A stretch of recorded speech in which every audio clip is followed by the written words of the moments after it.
우리 교회는 이렇게 사랑하고 사랑받고 존경받는 분들만 있습니다. 얼마나 좋은 교회인지요.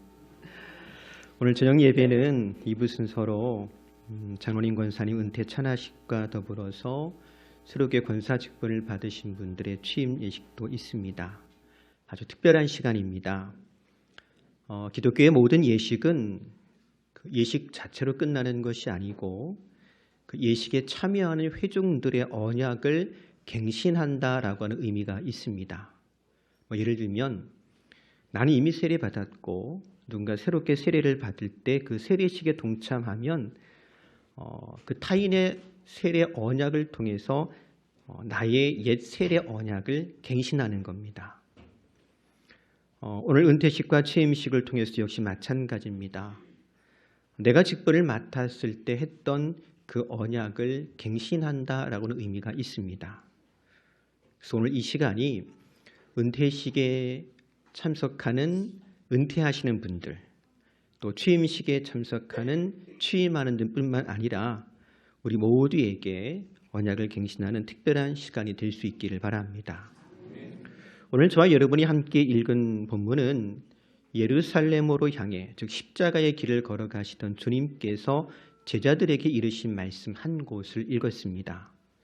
주님께서 제자들에게 이르셨던 이 단편적인 말씀들을 열거해 놓은 것 같지만 가만히 살펴보면 5절과 6절 우리가 읽은 본문이지요.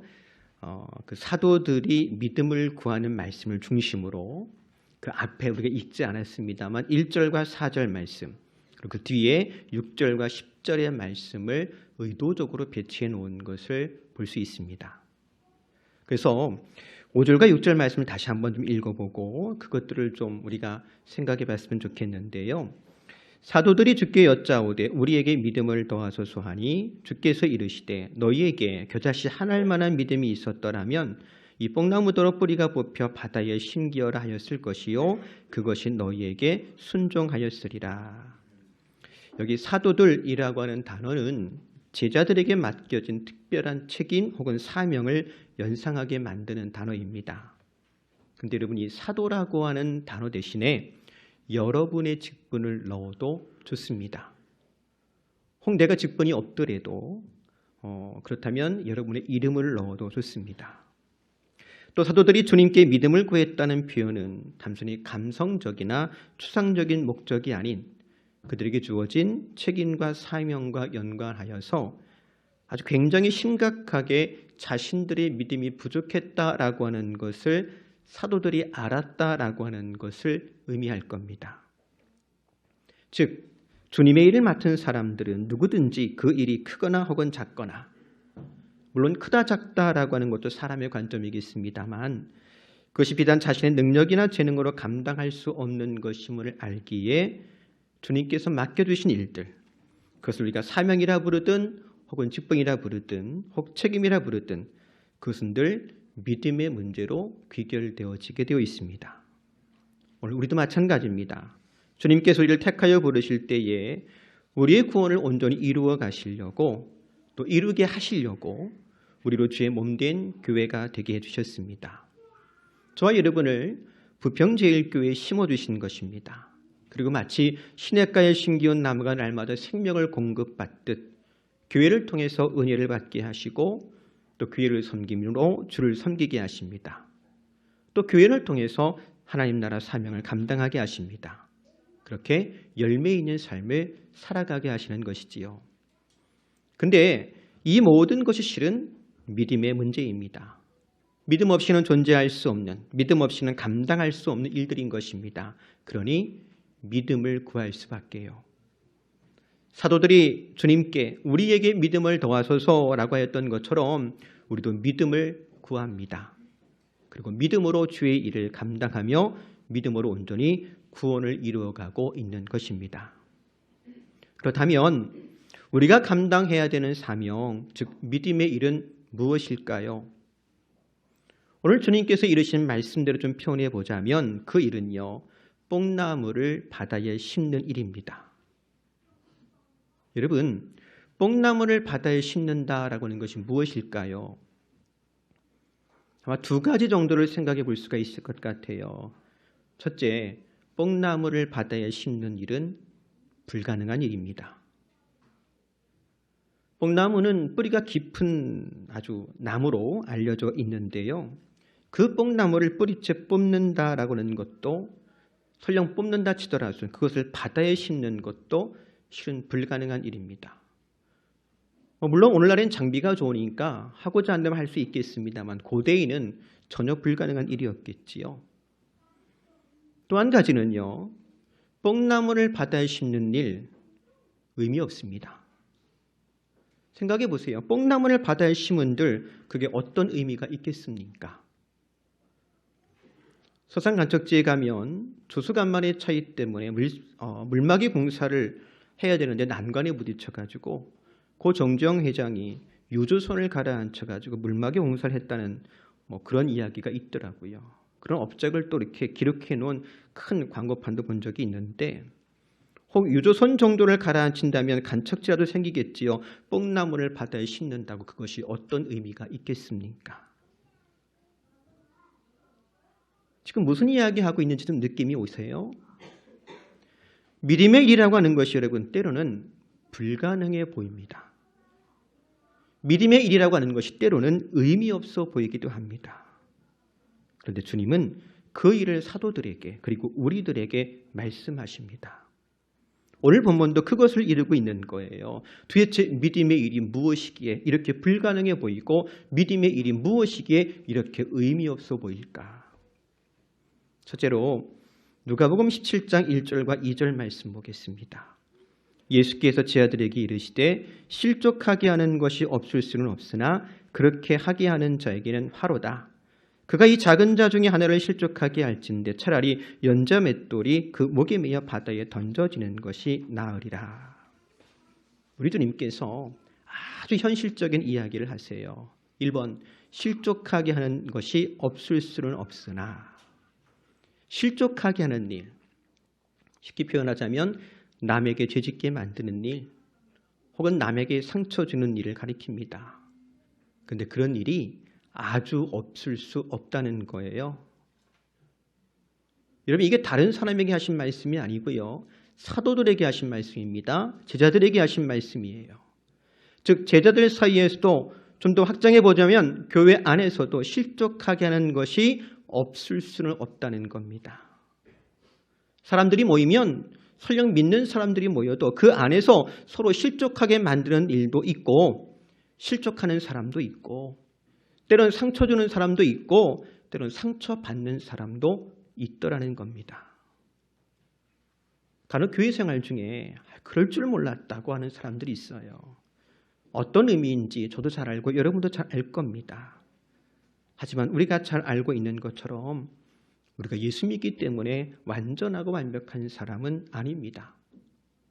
직분을 받았기 때문에 우리가 완전하고 완벽한 사람이 아니잖아요. 도덕적으로, 윤리적으로, 신앙적으로, 그리고 심지어 감정적으로도 완전하고 고결하지 않습니다. 다만 그렇게 되기를 소망하며 날마다 예수 닮기를 사모할 뿐이지요. 하지만 그럼에도 서로가 서로를 향해 보다 높은 도덕적이고 윤리적인 기준을 기대하는 것 또한 사실입니다. 그래서 목사라면 혹은 장로라면 혹은 권사라면 등등의 기대와 바람이 있는 것이겠지요. 그렇지만 주님께서도 인정하십니다. 실족하게 하는 것이 없을 수는 없답니다. 그리고 이르십니다.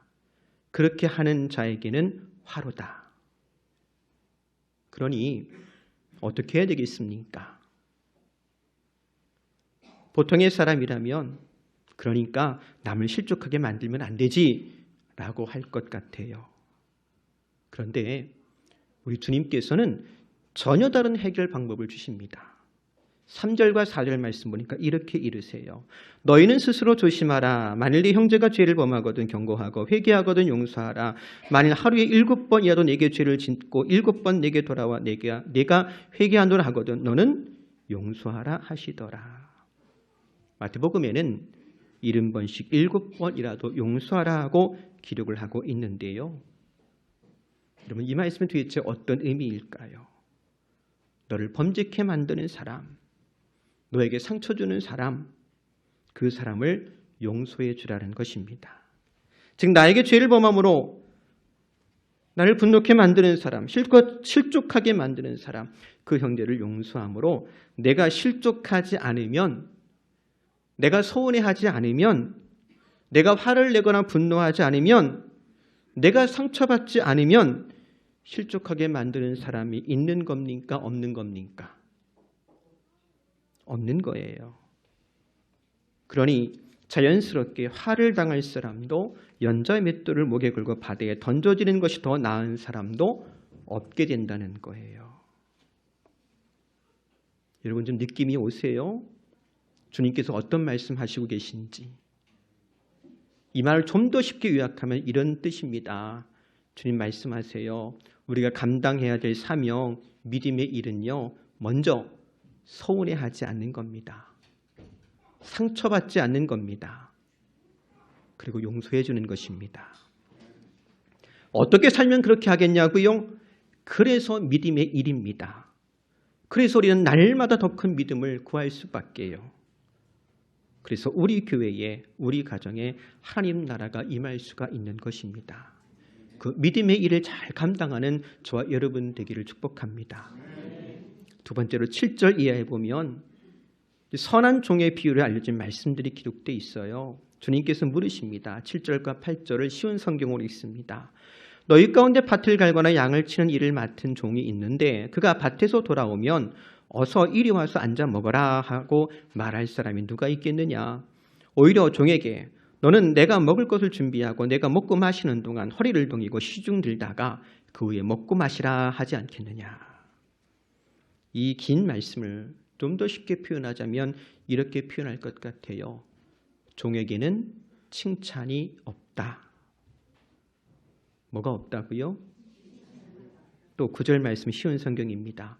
시키는 대로 했다고 해서 주인이 종에게 고맙다고 하겠느냐. 이 말을 또 쉽게 표현하자면 이런 뜻인 것 같아요. 종에게는 보상이 없다. 뭐가 없다고요? 칭찬은 고래도 춤추게 한다는데 칭찬이 없다니요. 세상에는 공짜가 없다는데 일에 대한 대가가 없고 보상이 없다니요. 근데 여러분, 그것이 사명입니다. 주님의 일입니다. 그래서 칭찬과 보상을 기대할 수 없기 때문에 이 일은 세상의 관점으로 보자면 멀쩡한 뽕나무를 바다에 심는 일, 즉 의미 없는 일처럼 보이는 것입니다. 이 의미 없는 일을 어떻게 주저하지 않고 포기하지 않고 할 수 있을까요? 그래서 믿음이 필요합니다. 그래서 우리는 날마다 더 큰 믿음을 구하는 것입니다. 하나님의 마음에 합한 사람 다윗의 고백 가운데 보면 이런 고백이 있습니다. 시편 131편 1절입니다. 여호와여 내 마음이 교만하지 아니하고 내 눈이 오만하지 아니하오며 내가 큰 일과 감당하지 못할 놀라운 일을 하려고 힘쓰지 아니하나이다. 시편 131편은 단 3절로 이루어진 아주 짧은 성전에 올라가는 시입니다. 근데 다윗이 고백해요. 하나님, 저는 큰 일과 감당하지 못할 놀라운 일을 하려고 힘쓰지 않겠습니다. 이 말을 좀 딱 집어서 읽는다면 다윗이 꿈도 없고요. 도전 정신도 없고 의지가 없는 사람처럼 보여집니다. 정말 그랬을까요? 아니요. 이 믿음의 고백을 통해서 다윗이 정말로 하고 싶은 말이 있는 거예요. 그것이 무엇일까요? 주님께서 맡겨주신 일이라면 설령 그것이 사람 눈에 보이기에 큰 일이 아닐지라도 놀라운 일이 아닐지라도 나는 충성하겠습니다. 라고 하는 뜻이 이 이면 속에 담겨져 있는 거예요. 혹이라도 큰 일을 맡았다면 그 일을 향함으로 인하여 내가 높임을 받고 내가 칭찬을 받음으로 인하여서 교만의 함정에 빠지거나 오만함의 올무에 걸리지 않기를 원치 않는다라고 하는 겸손한 표현인 것입니다. 그리고 주께서 맡겨주신 일을 믿음으로 감당한 사람은 주께서 10절에 이른 것처럼 이렇게 말할 수 있을 거예요. 바른 성경으로 있습니다. 이와 같이 너희들 명령받은 모든 일들을 행한 후에 우리는 무익한 종들입니다. 저희가 해야 할 일을 하였을 뿐입니다. 라고 말하여라. 우리 1번만 좀 같이 읽어볼까요? 시작. 우리는 무익한 종들입니다. 저희가 해야 할 일을 하였을 뿐입니다. 여러분, 그것 아세요? 우리가 마지막 날 주님의 심판대 앞에 설 때는 청지기의 자격으로 심판대에 서게 될 것입니다.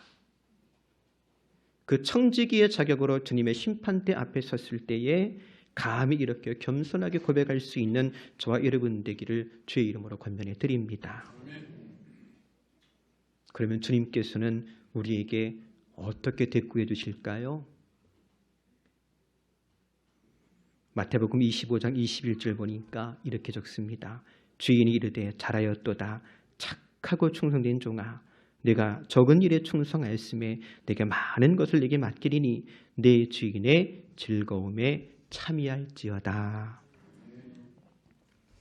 이제 말씀 정리합니다. 장로님, 권사님, 장로의 직임을 맡아 충성하며 성도의 본을 보인 것 온 교회가 감사를 드립니다. 그리고 남은 생에도 우리와 함께 충성되고 신실하게 교회를 섬길 수 있기를 기대합니다. 은퇴하시는 권사님들도 역시 마찬가지입니다.